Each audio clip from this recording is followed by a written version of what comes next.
me pose it this way. A man who is a gangster. A gangster. From the 209. A weed-smoking bad motherfucker. Steroid-free his whole life, something not a lot of people in MMA and jiu-jitsu can say. Okay. With a win over Ryan Hall in competition. This would sound like a pretty good grappler to you, wouldn't it? I can't think of who is such an athlete. Nate Diaz. How do you think Nate Diaz would do if he translated full-time instead of boxing Jake Paul or fighting MMA against whoever now? If he switched to full-time grappling and just put all his work back with his Gracie gym, working on his ground game, which has always been his strongest part of MMA throughout his career, even though in the recent years after he knocked out Conor McGregor, everyone knew him for his hands. A lot of the submissions, a lot of his wins have been from submissions off his back, triangles, guillotines throughout time, rear naked. So he has a very stellar, dynamic submission game that I think would be very interesting to see. That's a great question. I actually have a very nuanced and interesting answer. How do I think he would do competitively in an imaginary world and then in the real world? Okay. We'll start with the imaginary world because that's way more fun to think about. Sure. In the imaginary world, first of all, he's not going to be the absolute highest level. He's not going to be Gordon Ryan, which is okay. We don't need him to be the number one best athlete in the world. We need him to be entertaining and to bring more money and eyes to the sport. But he would have to... How old is he, first of all? Ooh, he's like 37.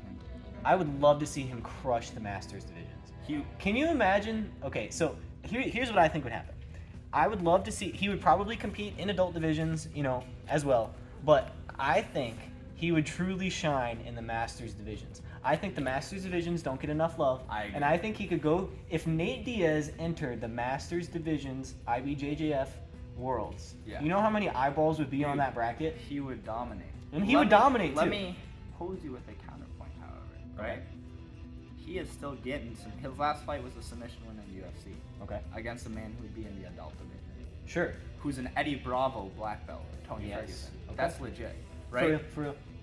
He's already been a black belt since he came to UFC 15 years ago. He's a damn near 20-year black belt. Seasoned black belt. Under heavy competition. Seasoned black belt. And one that has competed in literally every form of fighting. If you can look up, there's a video of his first MMA fight, which is him and another guy bare knuckle in their gym, and he just slaps the shit out of him, takes him down, and armbars him. I think, so in the Masters divisions, I think he would have a real chance at winning an IBJJF for like one of those kinds of like worlds titles. But we all know the only real competition that matters is ADCC. But look how Wagner did at ADCC in his mid-40s, cyborg too. You just gotta get Diaz on the right roids. Nate Diaz would be on the exact same caliber as those guys, and it would be extremely interesting. But this goes in, okay, so that was my imaginary world. This goes into the real world.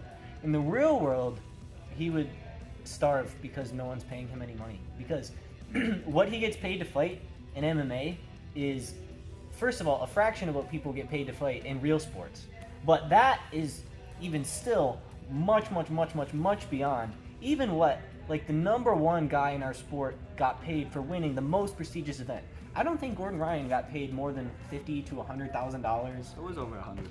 Okay, let's say $100,000. He made $300,000 a day of ADCC. Look, but this is the number one guy ever. Yeah. Nate Diaz in a single paper. But Nate Diaz dude, has how more much fame did he than make? Gordon Ryan. And if Nate Diaz how much do you think he made fighting Conor?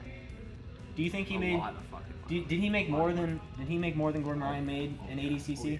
That's the problem. The problem is since there's no money, you're never gonna get MMA guys to come. But if you take someone like a Pius, like a Nate Diaz, to come over who already has his established fame, and you bring that on top of what's brewing in the sport with guys like Gordon Ryan rapidly rising and appealing to people outside the sport, you are going to see a boom in the sport, and you're going to see the big money start to come in. Nate Diaz, please quit MMA and join Jiu-Jitsu, crush the Masters divisions, and please. Win a couple WNO events.